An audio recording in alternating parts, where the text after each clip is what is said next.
with hope in our hearts and wings on our heels.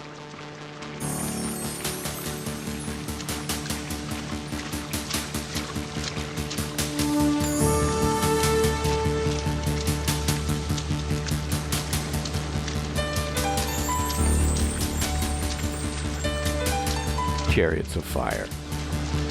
This 1981 blockbuster was directed by Hugh Hudson and scored by the legendary composer Vangelis. It marks the first time an electronic music score was successfully used in a period feature.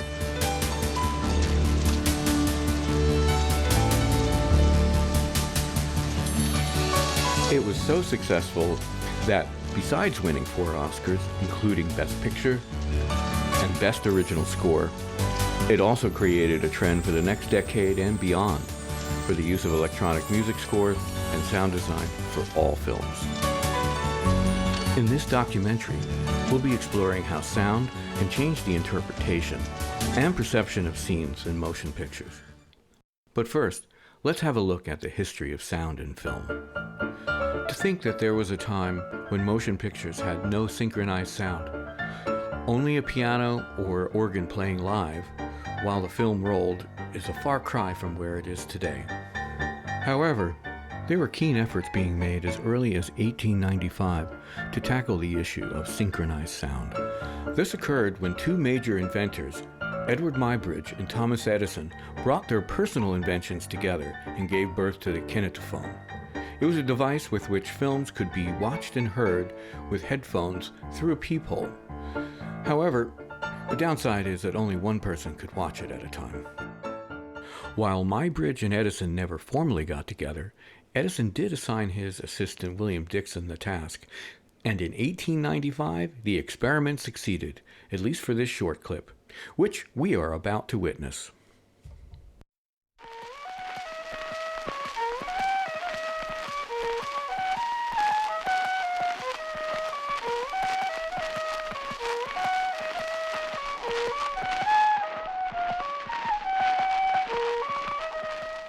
It took over 30 years before the film industry was able to truly harness the synchronization of sound. This was achieved in 1927 with The Jazz Singer, a feature-length musical starring Al Jolson and Eugene Bessemer. It's of a particular historical note that when Doris Warner attended the premiere, she recalls the audience becoming hysterical when Jolson and his co-star began just their first dialogue scene, much less going into full-blown numbers that occur throughout the film. Wait a minute, you ain't heard nothing yet. Wait a minute, I tell you ain't heard nothing. You want to hear Toot Toot Tootsie? All right, hold on. Lou, listen, play Toot Toot Tootsie, 3 choruses, you understand? And the 3rd chorus, I whistle. Now give it to him hard and heavy. Go right ahead.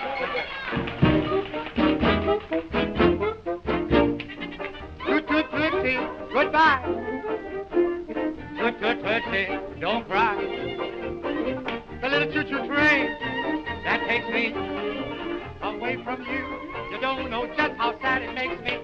Kiss me goody and then, ow, do it over again. Watch for the mail, I'll never fail. If you don't get a letter, then you know I'm in jail. Hey, don't cry, Tootsie, don't cry. Kiss me, Tootsie, goodbye. That same year, the seminal Fritz Lang sci-fi masterpiece was released.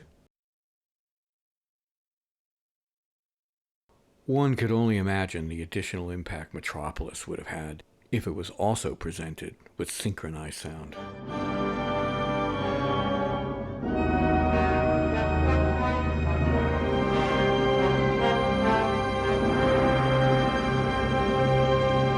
While Chariots of Fire may be the first successful period piece to use an electronic music score, it was not the first feature-length film to use one. That honor is bestowed upon the 1956 sci-fi classic Forbidden Planet.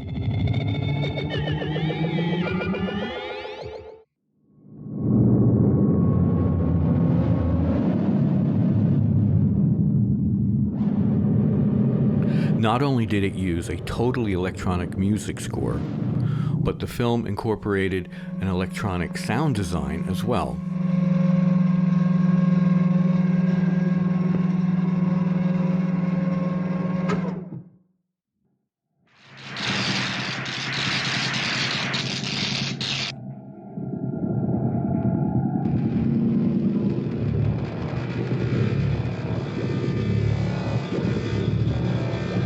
blend in some scenes, it's difficult to decipher which is which.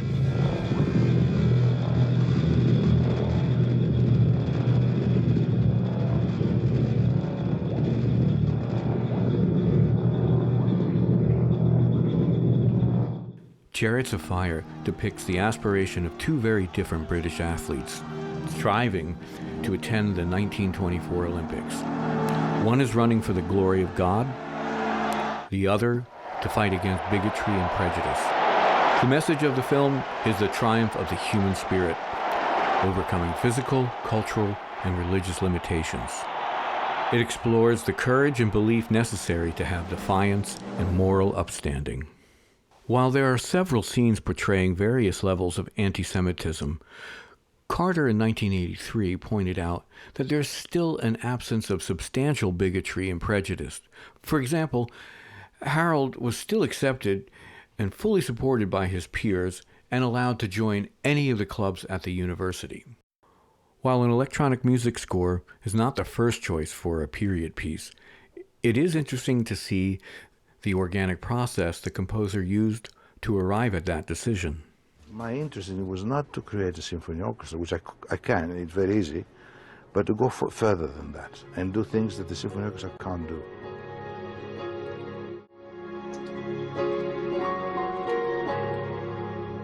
It's instinctive, and I felt, this first scene, with the runners on the beach, I felt that this needs some kind of enthusiasm, oxygen,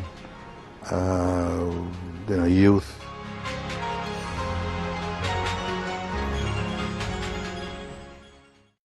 In terms of sound changing the interpretation of a scene from a motion picture, let's have a look at that opening sequence with different music this time.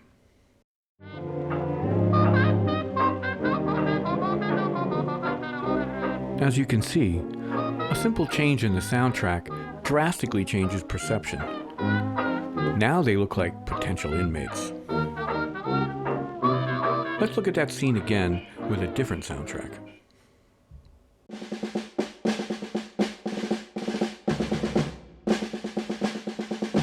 Again, the perception change is dramatic.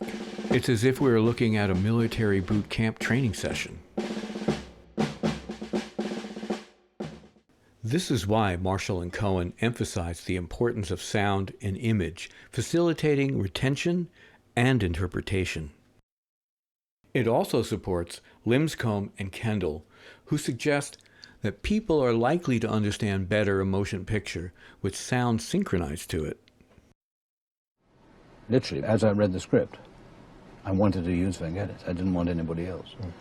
The task was to persuade people to use such a contemporary form of music in such a period film.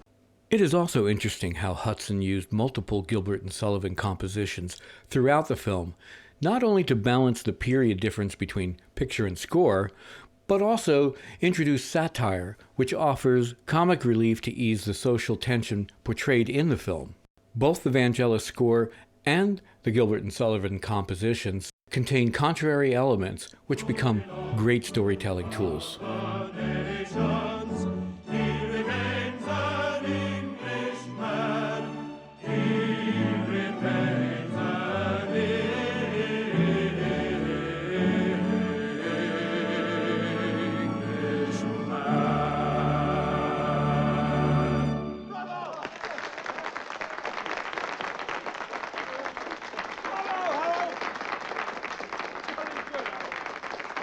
Chariots of Fire became a landmark film not only because of its quality, but also due to the unique nature of its music, which opened doors to electronic music scores being used in a much wider array of films. This also supports Strachan's mention that the association the opening score of the film has with Olympic competitions gave rise to it being used multiple times, including the opening ceremony of the London 2012 Summer Games. In short, despite Hay et al. Suggestion of the visual's predominance among the 5 human senses, a balance with sound is also as important, as Gutman et al. Pointed out. Our recent survey showed that 91% of the participants think that visual is best assimilated with sound. Just over 63% find synchronized sound necessary to understand a scene or a film. Our survey also shows that 91% of the participants have been affected by the sound of a motion picture, once more confirming Marshall & Cohen's retention process. Sound has always been an important part of motion pictures. Even silent films had sound playing live. However, Chariots of Fire included the full spectrum of traditional and cutting-edge sound techniques, which offered the perfect blend.